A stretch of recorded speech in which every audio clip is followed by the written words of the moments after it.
James is watching the digger being loaded, ready to go to Wellbrook. I'm putting a blind up in Clara's room because she keeps waking up. So I'm going to do it now before it goes too dark. But they've sent it with 2 identical brackets instead of one with a hole in and one with a slot in. So I'm just going to have to cut that tab off and make it fit slack for now until they send me another one. Your viewing gallery, James.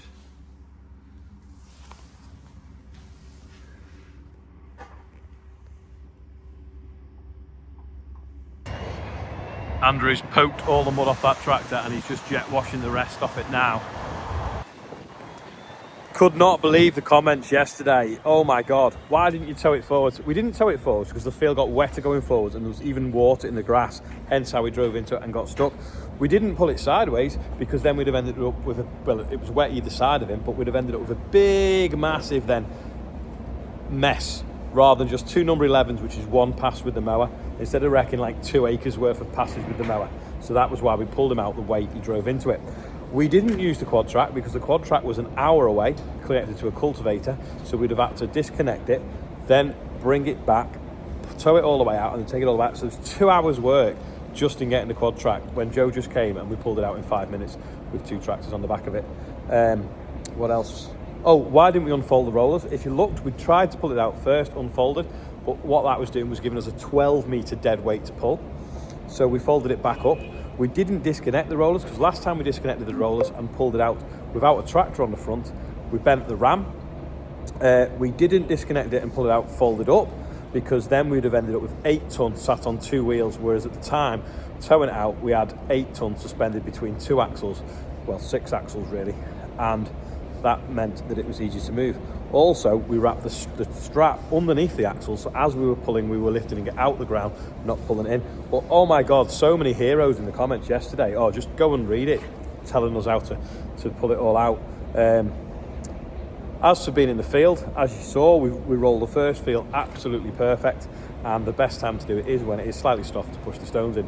But yeah, oh, so frustrating with some of the comments yesterday. So yeah, little rant over. Looks a bit more presentable now, so I'm going to put a dump trailer on it. I'm going to put some weight in it, and then we're going to do some trials round the block to see the fuel consumption. And we're trying to get this little GPS box of Ian's to work for logging stuff. Just when we wanted to use the weighbridge, a truck turns up. We're just weighing the axle weights of the tractor so that we can set the tyre pressures for doing this driving test anyway. Hopefully I'll just turn up for a load of beans. Oscar's gonna make that one look pretty as well now. That one isn't actually as bad. Dave's moved the bund over and then he's just now tipped the stone in the hole and just levelling it off. There's a bit of gonna be some big voids in this because this is the old yard, remember? So we'll probably carry some of them roofy slaty things over. They'll fill it up tidy and then top it off with planings, and then we should have a square big enough to fit that shed on. Then there's obviously all this soil that at the moment now it's stopping the wind and it's a bit of a screen, but we could probably either level it onto the field or load it in the muck spreader sometime and spread it on bits of the field over a bit level. Quite a amount of topsoil really. Just a little bit of hardcore short for this end, but that doesn't matter because the shed starts over there. But looks a bit different now. Yeah, he's done a tidy job. It's not rained much really compared to what some people have had. Gary's getting a video of Andrew underneath doing 50k, testing the tyres.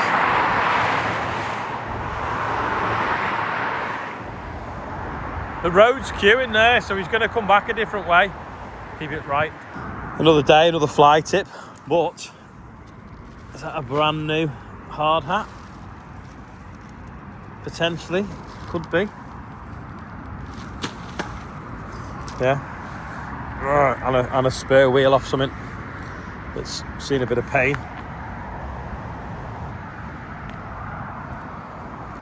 All the cars are going to go slow because they're going to think you've got a speed camera. Yes. When really it was meter. It was that was already on the highway. So he's just completed the circuit on them tyres. Now we're going to do it on the other tyres, and then we're going to do it with the Valtra. It's funny though, because Frederick was stood there with the sound meter recording the sound as he drove past. He took off the throttle and just coasted past, and all the cars coming down the road thought he was a policeman. We're going really slow. Oscar's finished washing the other tractor now, which probably wasn't quite as bad. So that's now going to do its laps round while he gets the Valtra a bit cleaner on the new tyres.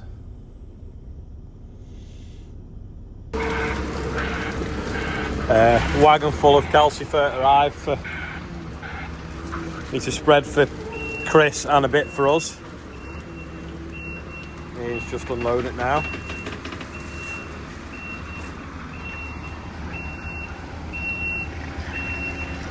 I had a letter off Tesco saying that they're not accepting my application for an ISA. I haven't applied for an ISA, and I also don't live at my mum and dad's house, so I don't know whether there's some sort of fraud going on. I'm just going to check that my mum hasn't tried to open an ISA on my dad, but it seems a bit odd. Kids have got the go-karts out at the other end of the yard. I'll show you at the end. James racing Charlotte. Oscar's obviously washed the two tracks off. Andrew did one, and then he went doing the testing, and then he's washed off the other one and brushed up most of the yard. It's a little bit muddy, but probably dry overnight, or we'll sweep it up. But what we're doing is they're doing 2 laps with each tractor with hard tyre pressure and low tyre pressure. So this is on the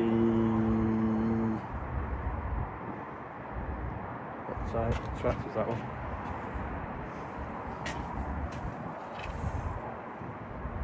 AgriFlex. I'm getting confused here. Which track is which? Now they're both clean. Yeah, 372 AgriFlex. So they're the VFs.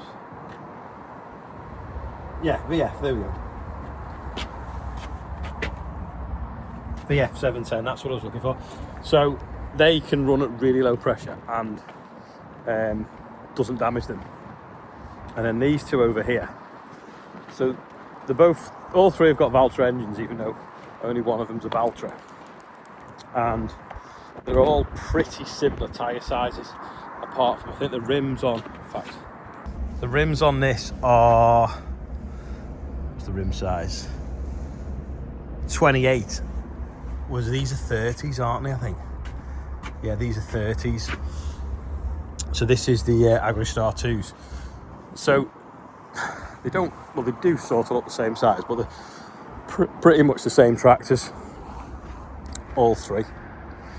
So the idea is do 2 laps in each with 2 different tyre pressures and then compare them.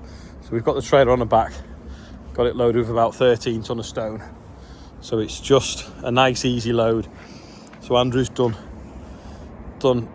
I think 6 laps he's got to do, 20-minute laps.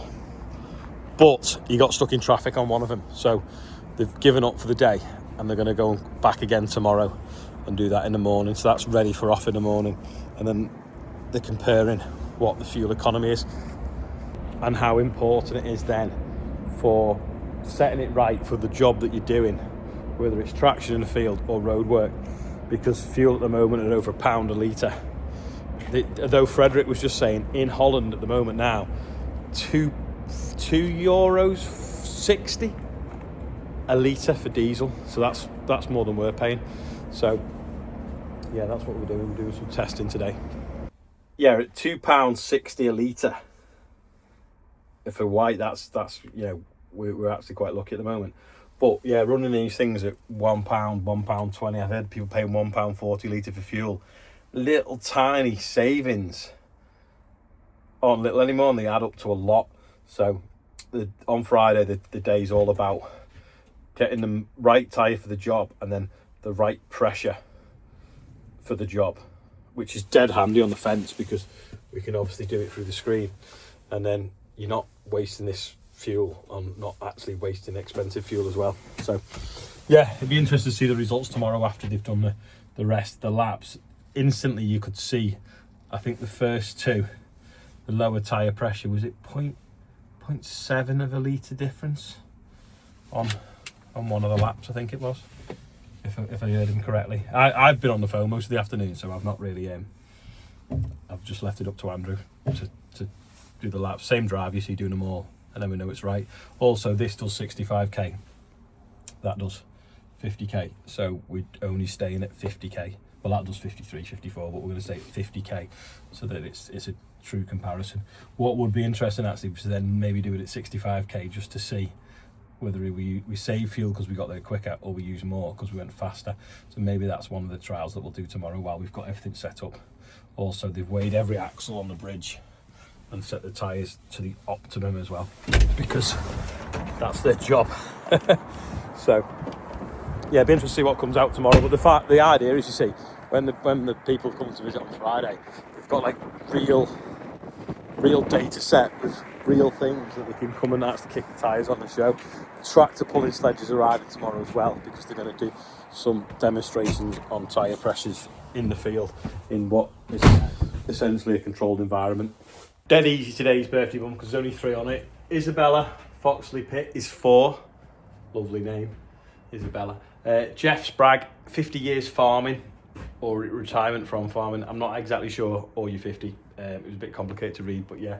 Jeff Spraggs and Joshua Hudson, 15. Happy birthday. I forgot to update that, but it's a bit higher. But yeah, that's today's birthday bumper. So happy birthday to you and anyone else whose birthday is. That's all for today. Thanks for watching. I'll see you tomorrow. Big race on while the yard's dry.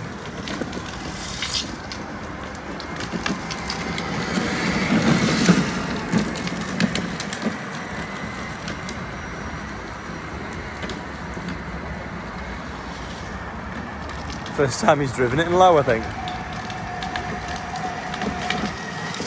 Is the battery going flat?